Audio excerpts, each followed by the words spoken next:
মহারাজ ছিল ভক্তি চারু স্বামী গুরু মহারাজের একনিষ্ঠ প্রিয় শিষ্য। এই জন্য ভক্তি প্রেম স্বামী মহারাজের শুভ ৫৭তম আবির্ভাব তিথি ১৯৬৭ সালে ৩১শে ডিসেম্বর। এই শুভ দিনে ভক্তি প্রেম স্বামী এই পৃথিবীতে আবির্ভূত হয়েছিলেন এবং এই দিনটি লোচন দাস ঠাকুরের শুভ আবির্ভাব তিথি। তো পরবর্তীতে আমি এই লোচন দাস ঠাকুরের আজকে এই দেশের সাথে কানেক্টেড কি তথ্য আছে সেটা আমি বলার একটু প্রয়াস করব। ছোটবেলা থেকেই ভক্তি প্রেম স্বামী গুরু মহারাজ ধর্ম অনুরাগী, তাই তার পিতা ছোটবেলা থেকেই শাস্ত্রীয় জীবনযাপন অনুসরণ করার জন্য তাকে প্রার্থনা করতেন, শিখাতেন এবং বিশেষ করে বিভিন্ন শাস্ত্র গ্রন্থ আদি যেমন গীতা, ভাগবত আদি গ্রন্থ এইগুলো চর্চা করতেন। মহারাজ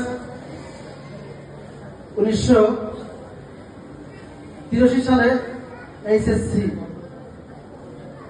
তিনি কৃতকার্য হন এবং ৮৫ সালে তিনি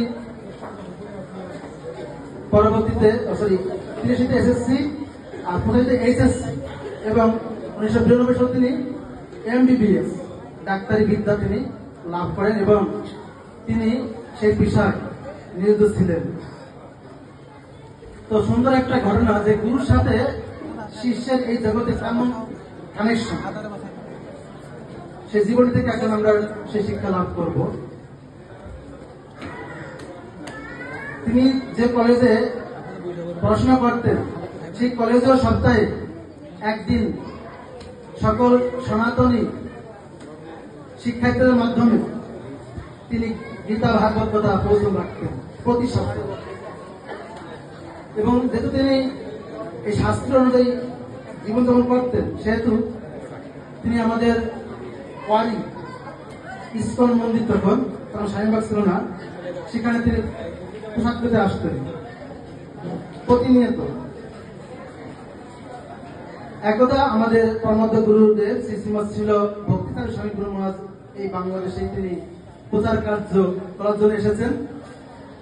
তখন কি হলো, এই গুরু এবং শিষ্যের নিত্য সম্পর্ক, সেখানে কি হলো, কথোপকথন হলো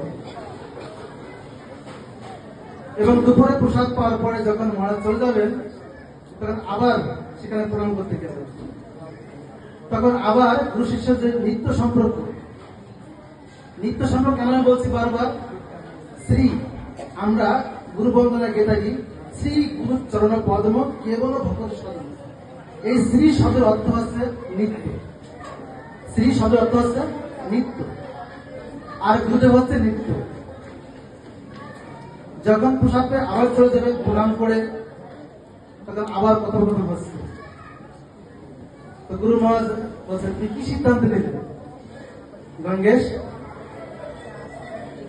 এটা খুব একটা হাসি উৎসবে কথাবার্তা হচ্ছে, তুমি কি সিদ্ধান্ত নিলেন?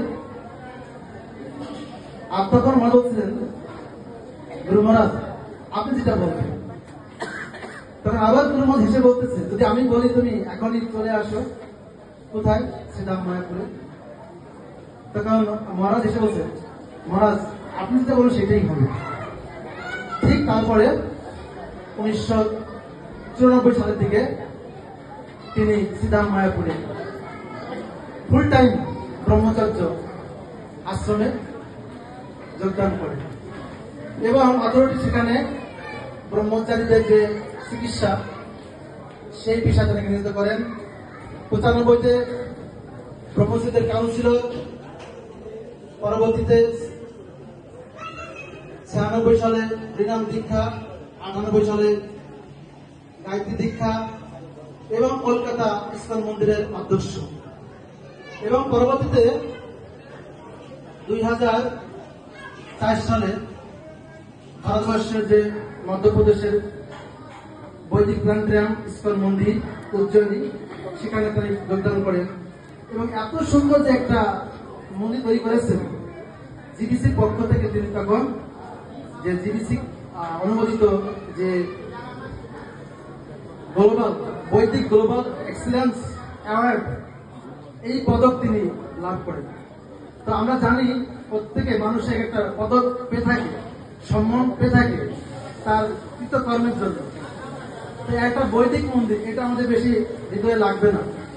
বৈদিক মন্দির, কারণ আমরা এই চর্চা করি না, তাই আমরা এই তত্ত্ব ভালো বুঝতে পারি না।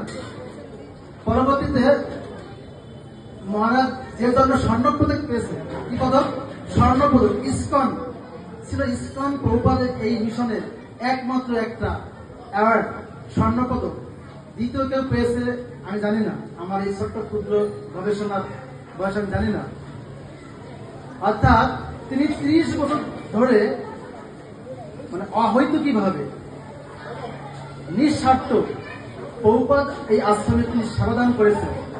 তার দরুনে 1922 সালে আমরা সময়ের বিষয়ে সচেতন থাকবো। 5 মিনিট টাইম, তাতে অনুরোধ সংক্ষিপ্ত করার জন্য। তো 1922 সালে আমাদের ইসকন ভুবনে আয়োজিত সকলে সর্বজনকৃত পূজ্য সর্ব অগ্রগণ্য যিনি পূজিত হয়ে থাকে ইসকনে, আমাদের পরমাধ্য গুরুদেব শ্রী শ্রীমৎ ছিল জয় পতাকা স্বামী গুরু মহারাজের কাছ থেকে তিনি স্বর্ণপদক লাভ করেছেন। হরিব।